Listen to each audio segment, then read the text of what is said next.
Hello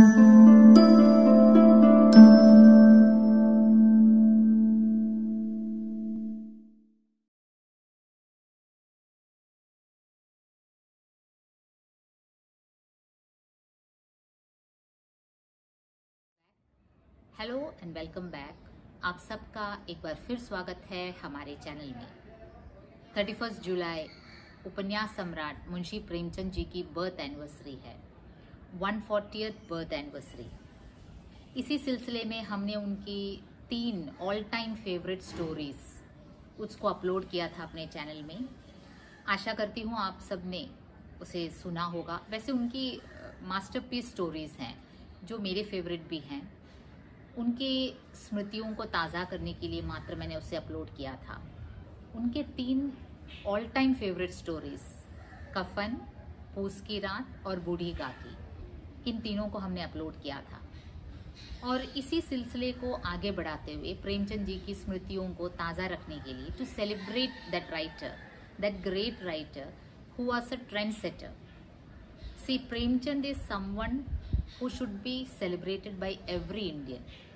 Premchand के बारे में सभी ने कुछ ना कुछ तो सुना होगा, कुछ ना कुछ पढ़ा होगा। हम जानते हैं हमारे कई प्रेक्षक ऐसे हैं जो हिंदी साहित्य से जुड़े नहीं हैं, because my channel is basically related to research. तो ये रिसर्च ओरिएंटेड चैनल है, तो कई सब्सक्राइबर्स मेरे ऐसे हैं जो दूसरे सब्जेक्ट से जुड़े हैं। But still I request all of them to go through Premchand's life, because he is a writer worth knowing. आप सभी ने अपने स्कूली लाइफ में कुछ ना कुछ तो प्रेमचंद की कहानियाँ पढ़ी होंगी, तो यही काफ़ी है प्रेमचंद जी को सेलिब्रेट करने के लिए। तो हम आज उनकी साहित्यिक उपलब्धियों की ओर नहीं जा रहे हैं, उनके पर्सनल लाइफ की कुछ झांकियाँ, उनकी निजी बातें जो हमें छू जाती हैं, उनके बचपन के बारे में, बचपन के खेलों के बारे में, बचपन की यादें, और फिल्म इंडस्ट्री से कैसे वे जुड़े, फिल्म इंडस्ट्री से उन्हें कैसे तीखे अनुभवों का साक्षात्कार करना पड़ा, उनकी बीमारी के बारे में, और उनकी पत्रिका, उनकी फेवरेट पत्रिका हंस के बारे में। हंस के लिए, हंस उनका फेवरेट प्रोजेक्ट था, ऐसे कहा जा सकता है। और मरते दम तक उन्होंने हंस को जिंदा रखने के लिए काफ़ी संघर्ष किया। 1936 में जब उनकी मृत्यु हुई तब हंस एकदम घाटे पर चल रहा था। तो कैसे एक व्यक्ति जो गरीबी में रहते हुए भी उस पत्रिका को जीवित रखने के लिए कैसे उन्होंने संघर्ष किया, यही प्रेमचंद को महान बनाती है। हालांकि प्रेमचंद जानते थे कि एक पत्रिका में अगर विज्ञापनों की भरमार खड़ी कर दी जाए, सस्ते विज्ञापनों की, तो उन्हें लाभ हो सकता है आर्थिक रूप से। लेकिन प्रेमचंद व्यवसाय नहीं जानते थे, ये वो खुद कबूल करते हैं। शुद्ध साहित्यिक एक पत्रिका के रूप में वे हंस को प्रतिष्ठित करना चाहते थे। और आज 2020 में उनकी हंस पत्रिका फिर विवाद में खड़ी हो गई है। हंस के ही संपादक संजय सहाय जी ने फेसबुक में लाइव आकर जून 20 को ये कहा कि प्रेमचंद की कुछ कहानियों को छोड़कर बाकी सब कूड़ा है। तो ये आज एक विवाद का विषय बना हुआ है। जब एक ऐसे महान लेखक, प्रेमचंद जी ने ये कभी नहीं सोचा होगा कि उनकी ही पत्रिका के संपादक उनके बारे में इतने सालों बाद यूं एक बयान देंगे, उन्हें कटघरे में खड़ा कर देंगे। तो उस और भी हम विचार करेंगे। खास तौर से मेरा लघु प्रयास बस यही होगा कि आप तक उस लेखक के संघर्षमय जीवन को पहुंचाएं। उन दिनों जब तिलस्मी यैयारी उपन्यास लिखे जा रहे थे, चंद्रकांता संतति छाई हुई थी, ऐसे में उपन्यास को प्रेमचंद जी ने समाज से जोड़ा, यथार्थ से जोड़ा, समाज की समस्याओं से जोड़ा। और यही ट्रेंड सेटिंग प्रेमचंद जी को अलग बनाती है। चाहे उनकी पूरी रचनाएं ही महान क्यों ना हो, लेकिन जो उन्होंने लिखी, जो हमने पढ़ी, वो आज भी उतनी ही प्रासंगिक है। यही प्रेमचंद को प्रासंगिक बनाती है, क्योंकि भारतीय किसान को जहां प्रेमचंद ने छोड़ा उसकी हालत वही की वही रही है। और जितनी दीर्घदृष्टि उनके लेखन में थी, शायद ही किसी और लेखक के साहित्यिक जीवन में रहा होगा। तो चलिए हम प्रेमचंद जी के जीवन की उन झांकियों की ओर जाते हैं जिन्होंने उस लेखक को इतना महान बनाया। जैसे कि आप सब जानते हैं, 31 जुलाई उपन्यास सम्राट मुंशी प्रेमचंद जी की जयंती है, 140वीं जयंती है। 31 जुलाई 1880 को उनका जन्म हुआ था और इस अवसर पर हम प्रेमचंद जी को याद करना चाहेंगे और उस याद को आप तक पहुंचाने का हमारा यह लघु प्रयास है। आज हम उनकी साहित्यिक रचनाओं की तरफ नहीं जा रहे हैं, उससे आप लोग सब वाकिफ़ हैं। आप जानते हैं उन कितने बड़े उपन्यासकार हैं वो। लेकिन आज हम इस बात पर विचार करेंगे जो उनकी बाल्यकाल की स्मृतियाँ थी, उनकी ज़बानी जो उन्होंने कहा कई संस्मरणों में या फिर जो उनकी जीवनियों में प्राप्त है, और उनके कथानक के बारे में, उनके उपन्यासों के जो कथानक थे और चरित्रों के बारे में, जो कैरेक्टर्स थे, जिन चरित्रों का निर्माण उन्होंने किया, उसके बारे में उनकी राय, वो आज उस पर हम आज विचार करेंगे। फिल्म इंडस्ट्री से उनका जो अनुभव था, अंतिम दिनों में उनकी उपन्यास फिल्म बनी, उससे उनका जो अनुभव था, और फिर हंस पत्रिका से वे काफ़ी जुड़े रहे और अंतिम दिनों में हंस पत्रिका उन्हें बहुत दुखी भी कर गई। तो इन सब बातों पर आज हम चर्चा करें। बचपन की मीठी यादों के बारे में प्रेमचंद जी यूँ लिखते हैं, हाय बचपन तेरी याद नहीं भूलती, वह कच्चा टूटा घर, वह पयाल का बिछौना, वह नंगे बदन, नंगे पांव खेतों में घूमना, आम के पेड़ों पर चढ़ना, सारी बातें आँखों के सामने फिर रही हैं। चमरौंदे जूते पहनकर उस वक्त जितनी खुशी होती थी, अब फ्लेक्स के बूटों से भी नहीं होती। गरम पनवे रस में जो मज़ा था, वह अब गुलाब के शरबत में भी नहीं। चबेने और कच्चे बेरों में जो रस था, वह अब अंगूर और खीर मोहन में भी नहीं मिलता। वैसे आप श्रोताओं में जो न्यू जनरेशन के हैं, उनके लिए ये काफ़ी अनजान अनुभव होगा। नंगे पांव खेतों में घूमना, चबेने और कच्चे बेरों को खाने का जो रस है, आम के पेड़ों पर चढ़ना, हाँ ये शायद मुमकिन हो सकता है, आम के पेड़ पर आप चढ़ते होंगे। लेकिन आजकल पेरेंटिंग इतनी टांग अड़ाती है कि बच्चों को पेड़ों पर चढ़ने भी नहीं देते। चढ़ेंगे, गिरेंगे, तभी तो कुछ सीखेंगे। हमारे ख्याल से जो बच्चे उस समय के थे, बचपन में जो कबड्डी खेलते थे, काफ़ी भाग दौड़ करते थे, पेड़ों से गिरते थे, उनकी हड्डियां भी मजबूत होती थी। और प्रेमचंद जी के मन में बचपन की ये यादें काफ़ी ताज़ा थी। बचपन की बातें हम सभी के लिए स्मृति जगाती है, काफ़ी ताज़ा हो जाता है, नॉस्टैल्जिक हो जाते हैं। और प्रेमचंद जी को ये जो गुल्ली डंडा खेलना भी बहुत पसंद था।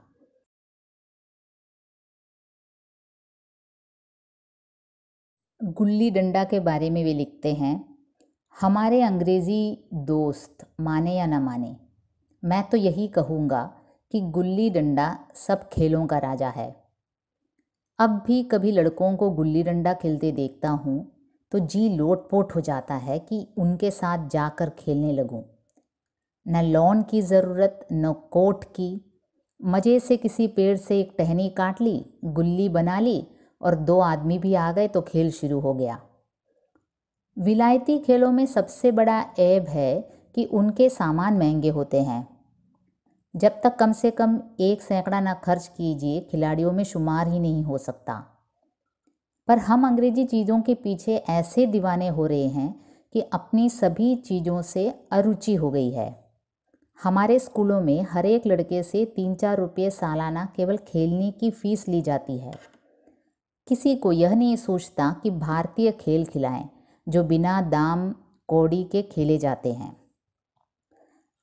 अंग्रेजी खेल उनके लिए है जिनके पास धन है।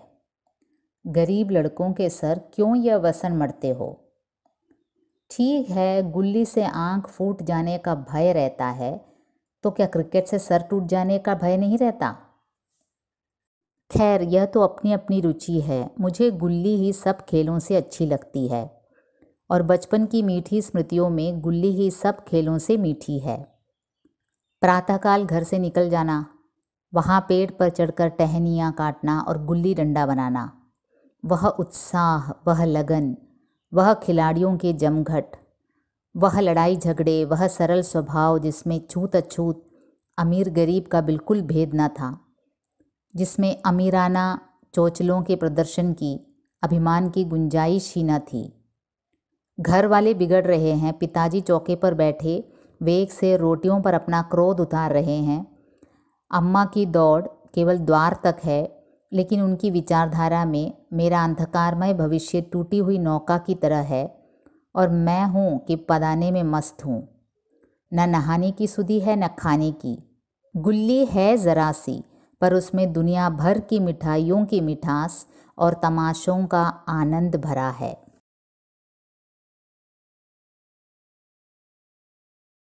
रामलीला की स्मृतियाँ भी प्रेमचंद जी के बचपन से काफ़ी जुड़ा हुआ है। रामलीला का आयोजन करना, उसके साथ भाग दौड़ करना, उसमें जो उन्हें आनंद आता था उसके बारे में वे लिखते हैं। रामलीला में भी आनंद आता था। आनंद तो बहुत हल्का शब्द है, वह आनंद उन्माद से कम न था। संयोगवश उन दिनों मेरे घर से बहुत थोड़ी दूर पर रामलीला मैदान था और जिस घर में लीला पात्रों का रूप रंग भरा जाता था वह तो मेरे घर से बिल्कुल मिला हुआ था। 2 बजे दिन से पात्रों की सजावट शुरू होने लगती। मैं दोपहर से ही वहाँ जा बैठता और जिस उत्साह से दौड़ दौड़ कर छोटे मोटे काम करता, उस उत्साह से तो आज अपनी पेंशन लेने भी नहीं जाता। एक कोठरी में राजकुमारों का श्रृंगार होता था। उनकी देह में रामरच पीस कर पोती जाती थी, मुंह पर पाउडर लगाया जाता और ऊपर लाल हरे नीले रंग की बुतकियाँ लगाई जाती थी।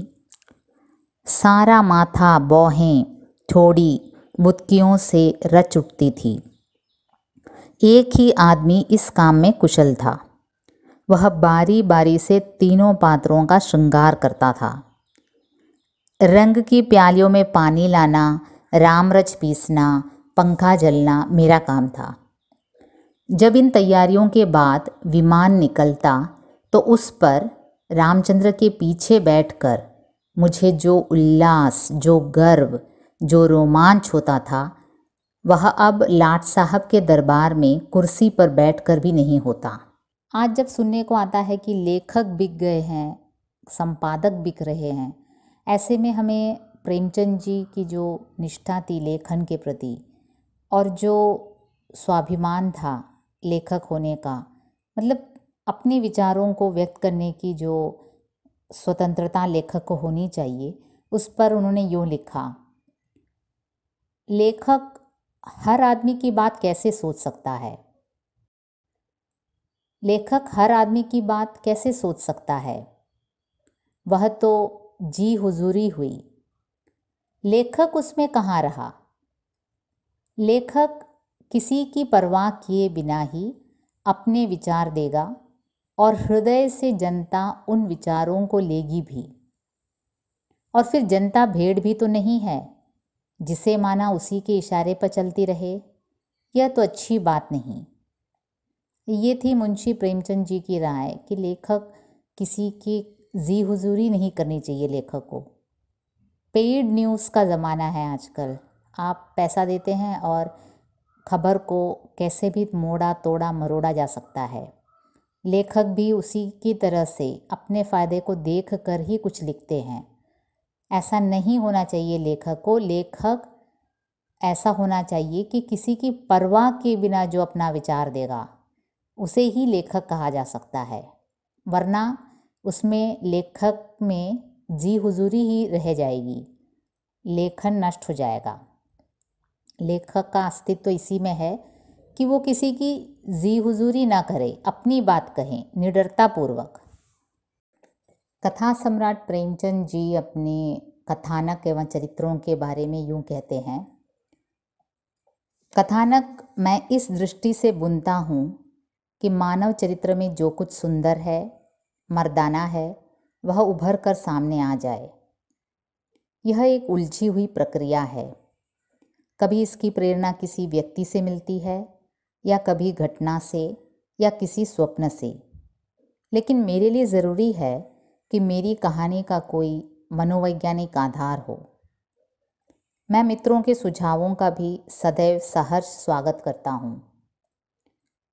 मेरे हर उपन्यास में एक आदर्श चरित्र है जिसमें मानव दुर्बलताएं भी हैं और गुण भी मूलतः आदर्श। मेरे अधिकांश चरित्र वास्तविक जीवन से लिए गए हैं। उन्हें काफ़ी अच्छी तरह पर्दे में ढंक दिया गया है। जब तक किसी चरित्र का कुछ आधार वास्तविकता में न हो तब तक वह छाया सा अनिश्चित रहता है और उसमें विश्वास पैदा करने की ताकत नहीं आती। कलम के सिपाही प्रेमचंद लेकिन अपने आप को कलम का मजदूर ही मानना पसंद करते थे।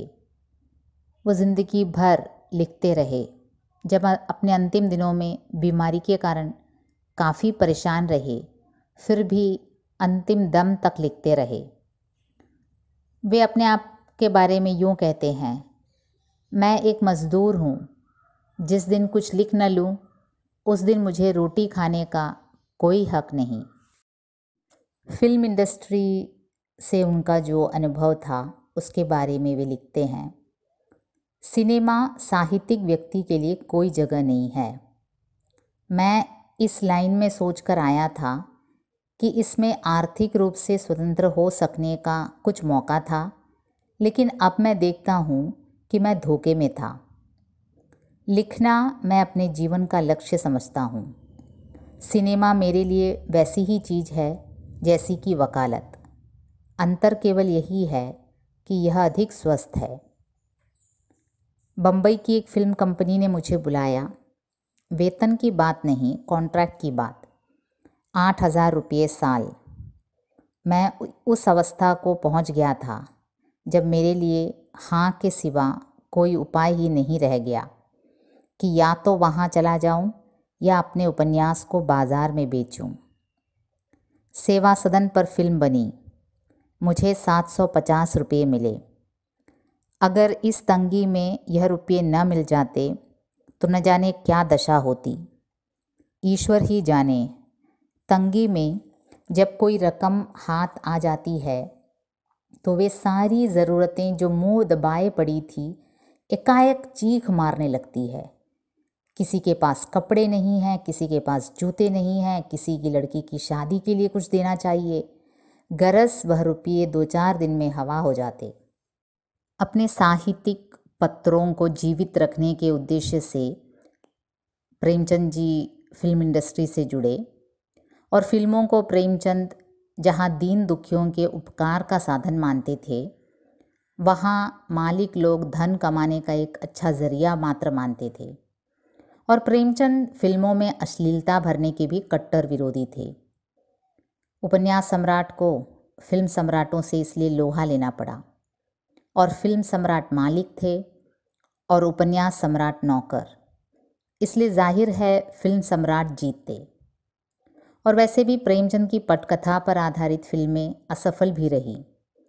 उदाहरण स्वरूप उनका मिल मजदूर, जिसमें मालिकों की इच्छा के अनुसार बेहद परिवर्तन किए गए और जिसके मामले में सेंसर बोर्ड ने भी प्रेमचंद के साथ ही मजदूरों के बजाय करोड़पति मालिकों का साथ दिया। इस प्रकार प्रेमचंद ने फिल्म लोक से विदा ले ली। फिल्म लोक उनके लिए जचता नहीं था। फिल्म इंडस्ट्री में जो बिजनेस चलता था, जहाँ शुद्ध साहित्य का कोई स्थान न था, केवल एंटरटेनमेंट था और व्यवसाय बिजनेस था, तो फिल्म इंडस्ट्री से प्रेमचंद जी का जो अनुभव था काफ़ी तीखा अनुभव था। लेखन और लेखक को लेकर प्रेमचंद जी का नज़रिया, लिखते तो वो लोग हैं जिनके अंदर कुछ दर्द है, अनुराग है, लगन है, विचार है, जिन्होंने धन और भोग विलास को जीवन का लक्ष्य बना लिया है, वह क्या लिखेंगे।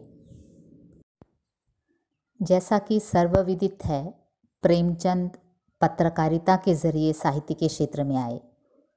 पहले उन्होंने नवाब राय के नाम से उर्दू साप्ताहिक पत्रों और पत्रिकाओं में लेख लिखे। वे जानते थे कि पत्रकार के जीवन में असुरक्षा और अनिश्चय भरा रहता है, लेकिन फिर भी उनके मन में पत्रकारिता के लिए प्रबल आकर्षण बराबर बना रहा।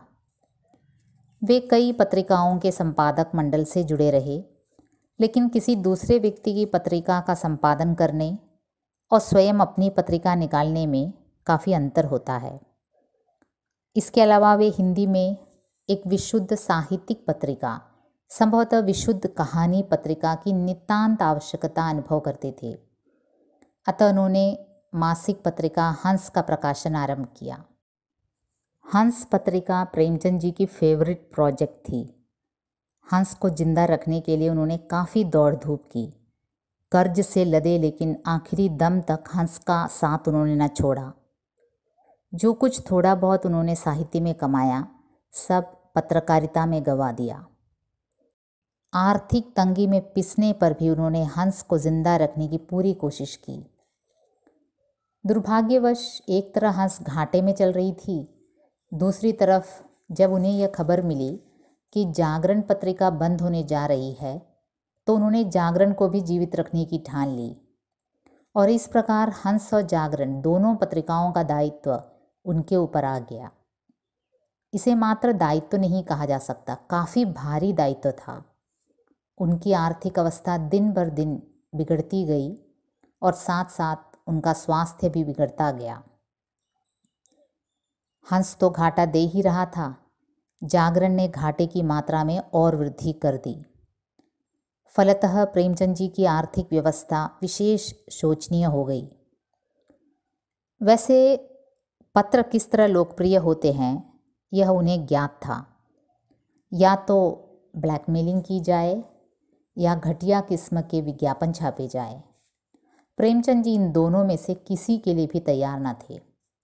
प्रेमचंद ने वास्तव में अपने जीवन काल में कोई घटिया विज्ञापन स्वीकार ही नहीं किया। यही उनकी महानता है। अपनी आर्थिक दृष्टि के बारे में वे कहते, आर्थिक दृष्टि से मैं असफल हूँ, व्यवसाय मैं नहीं जानता और तंगी से मुझे कभी छुटकारा नहीं मिलता। हंस पत्रिका को जिंदा रखने के लिए उन्हें काफ़ी आर्थिक कठिनाइयों का सामना करना पड़ा और उन्होंने हंस को भारतीय साहित्य परिषद का मुखपत्र बनाने का प्रस्ताव रखा और महात्मा गांधी जी की अध्यक्षता में हुई बैठक ने उस प्रस्ताव को स्वीकृत भी किया और इस प्रकार हंस का भार परिषद ने स्वीकार कर लिया और उसका संपादन कन्हैयालाल माणिकलाल मुंशी और प्रेमचंद जी संयुक्त रूप से करने लगे। किंतु कुछ समय बाद ही उनके बीच कुछ मतभेद हो गया। एक मतभेद हिंदी, उर्दू और हिंदुस्तानी को लेकर था। यह विवाद वास्तव में दुर्भाग्यपूर्ण ही कहा जाएगा, क्योंकि परिषद अभी अभी बनी थी। उर्दू और हिंदी के झगड़े में प्रेमचंद की स्थिति शोचनीय थी, क्योंकि वे हिंदुस्तानी के समर्थक थे। जब संपादन मुंशी जी और प्रेमचंद कर रहे थे, तब भी हंस की छपाई सरस्वती प्रेस में ही होती थी। सरस्वती प्रेस मतलब जो प्रेमचंद जी की प्रेस थी।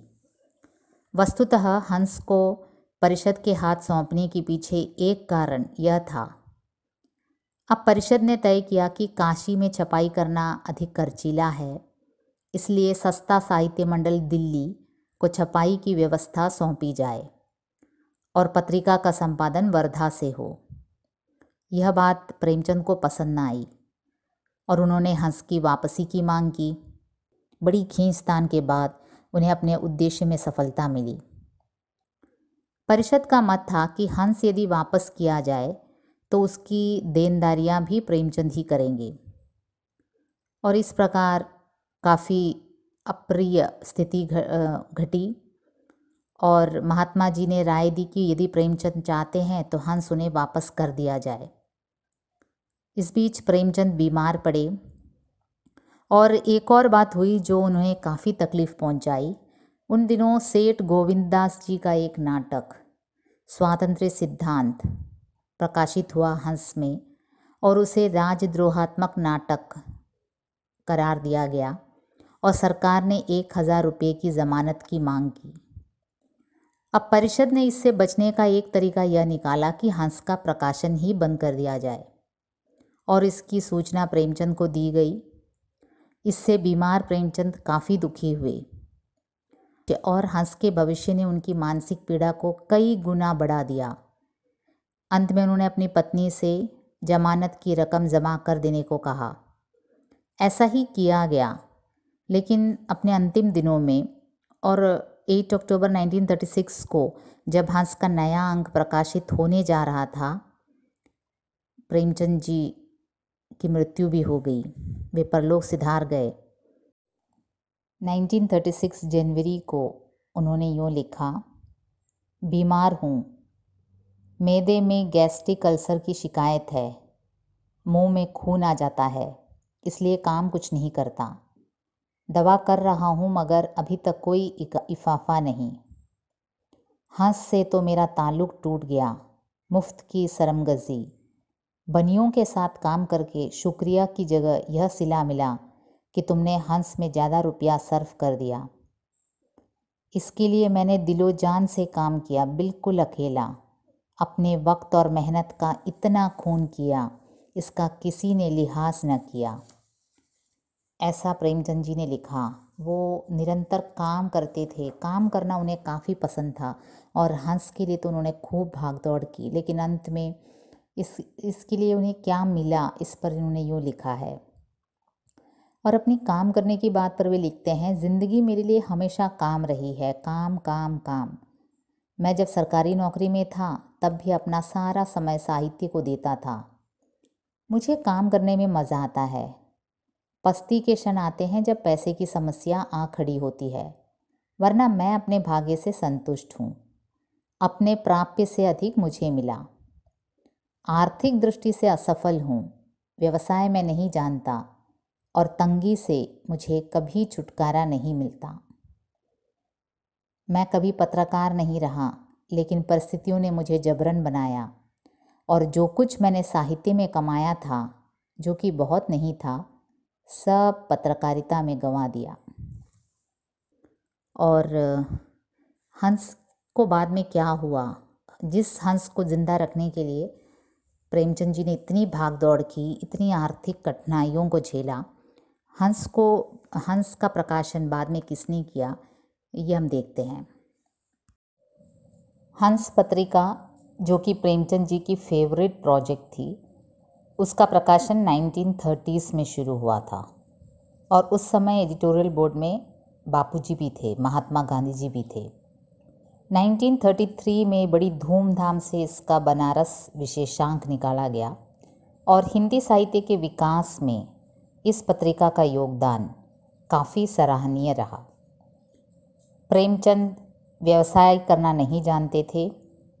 सस्ते विज्ञापनों को उन्होंने अपनी मैगज़ीन में कोई स्थान नहीं दिया और फलस्वरूप हंस घाटे में चलने लगा। और दूसरी ओर वे शारीरिक रूप से काफ़ी परेशानियों का अनुभव कर रहे थे।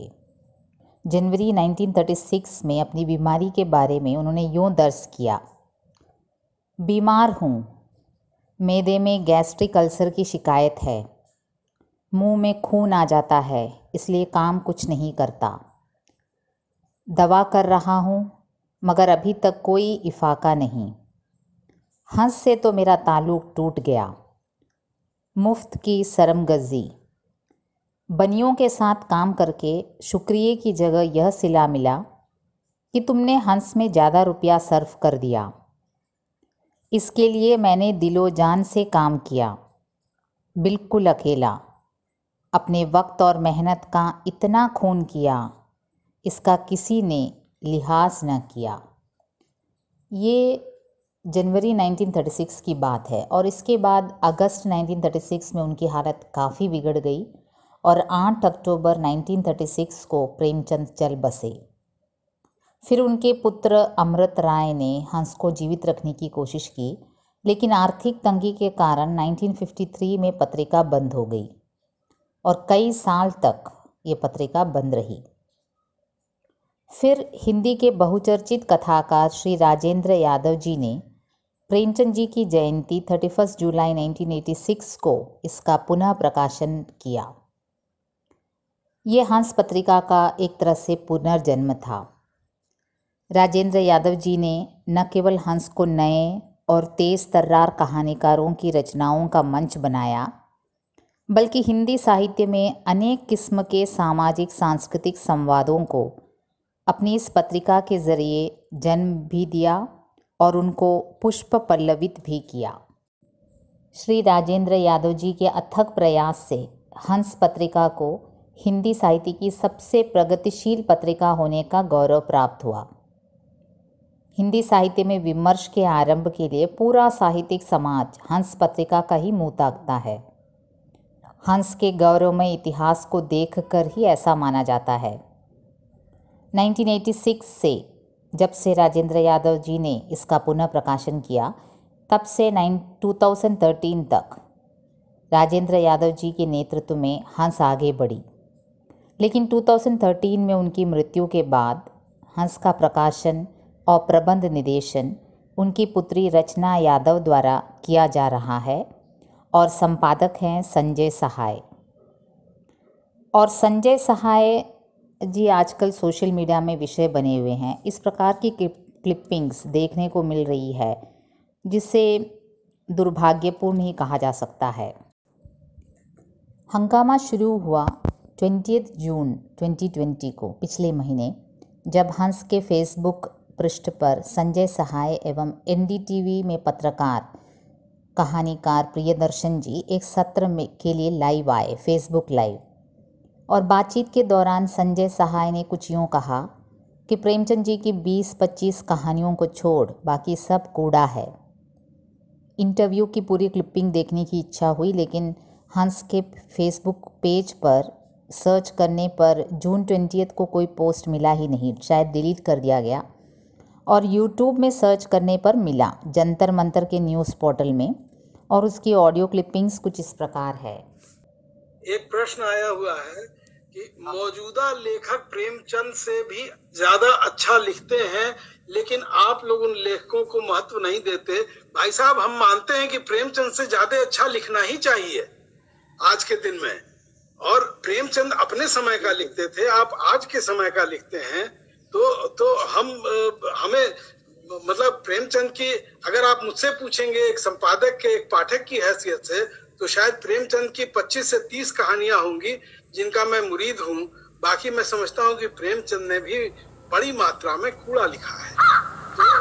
और वो ऐसी कहानियां हैं जो बड़ी चर्चित कहानियां हैं। जैसे मैं आपको बताता हूं, जैसे बड़े घर की बेटी एक प्रेमचंद की बड़ी चर्चित कहानी है। लेकिन आप जब बड़े घर की बेटी देखते हैं तो वो एक यथास्थितिवाद की, रियलिज्म के पीरियड की कहानी है, और वो हमारे किसी काम की नहीं है आज के दिन में। कि जहां पर कि स्त्री जो है वो अपने देवर की लात खा के और गालियां खा करके भी और अंत में घर को बचा लेती है, यही उसका बड़प्पन है। जबकि उसका ससुर उसको कोस रहा है, उसका पति तक जो है इस बात को लेकर के दुखी है, लेकिन वो मार ही पीट चुका है। अच्छा, और देवर उससे माफी नहीं मांग रहा है। वो जब घर छोड़ के जाने लगता है तो देवर जो है वो, भैया मुझे माफ कर देना, वो एक पूरी तरह से, हम क्यों उस कहानी को आज के दिन में माथे पर ढो करके ले चले हैं? क्या क्या जरूरत है हमें? तो ये जो है, या मैं उसमें ये भी कह सकता हूँ, नमक का दरोगा। नमक का दरोगा, आप सारा कुछ कर रहे हैं और अंत में आप उसी स्मगलर के यहाँ जा करके उसकी नौकरी कर लेते हैं। तो मुझे नहीं लगता है कि ये कोई बड़े चरित्रों की कहानियां हैं। वैसे यह बात तो सर्वविदित है और निर्विवाद है कि भारतीय समाज में जो नायकत्व प्रेमचंद जी को मिला वह हिंदी प्रदेश के किसी और साहित्यकार को नसीब नहीं हुआ है। भारतीय साहित्य के वे अकेले ऐसे हीरो हैं। निष्पक्ष रूप से देखा जाए तो ज़रूरी नहीं है कि हर महान लेखक द्वारा लिखी गई हर चीज़ महान ही हो। इस प्रकार का मूल्यांकन कई लेखकों पर उठाया जाता रहा है। आपको भी कई बार लगता होगा कि किसी लेखक की कुछ रचनाएं काफ़ी श्रेष्ठ हैं लेकिन कुछ नहीं हैं।